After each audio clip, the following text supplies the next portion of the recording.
মানে অধিবক্তা পৰিষদ অসম প্ৰান্তৰ তৰফৰ পৰা বাংলাদেশত যি হিউমেন ৰাইটছ ভায়োলেশ্যনছটো হৈ আছে তাৰ ওপৰতে বাংলাদেশৰ মানৱ অধিকাৰ আইন উলংঘন যি হিন্দু আৰু অন্যান্য সংখ্যালঘুসকলৰ ওপৰত হৈছে সেই বিষয়টোৰ ওপৰতে আজি আলোচনা চক্ৰখন।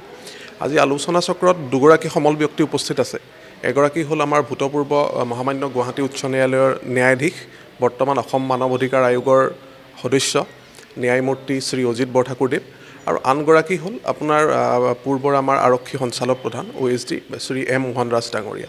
তেখেত দুয়োজনে এই বিষয়টোৰ ওপৰত দুটা ভাগত তাৰ যিটো বেকগ্ৰাউণ্ড হিষ্ট্ৰী আৰু বৰ্তমান তাত কি ধৰণৰ মানৱ অধিকাৰ আইন উলংঘন হৈছে তাৰ ওপৰতে আলোকপাত কৰিব।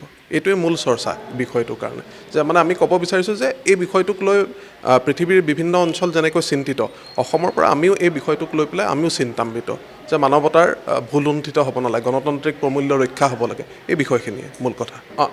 আমি এই দুটা কথা আমাৰ চিন্তা কৰা হৈ আছে যে এটা, যিহেতু আমাৰ ইয়াত আপোনাৰ হাই কমিশ্যনাৰ অফ হিউমেন ৰাইটছ যিটো UNৰ তাৰ ছিটটো আমাৰ ইয়াত নাই, ইট ইজ ইন বেংকক।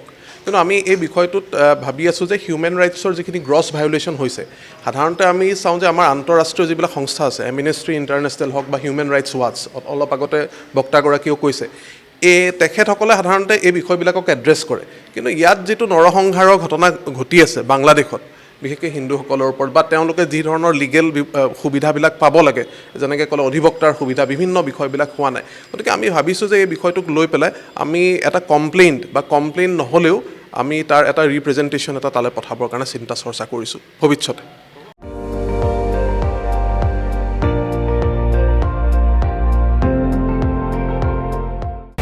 আপুনি চাই আছে ND24, সৰ্বশ্ৰেষ্ঠ নহয় সৰ্বোত্তমৰ দৌৰ।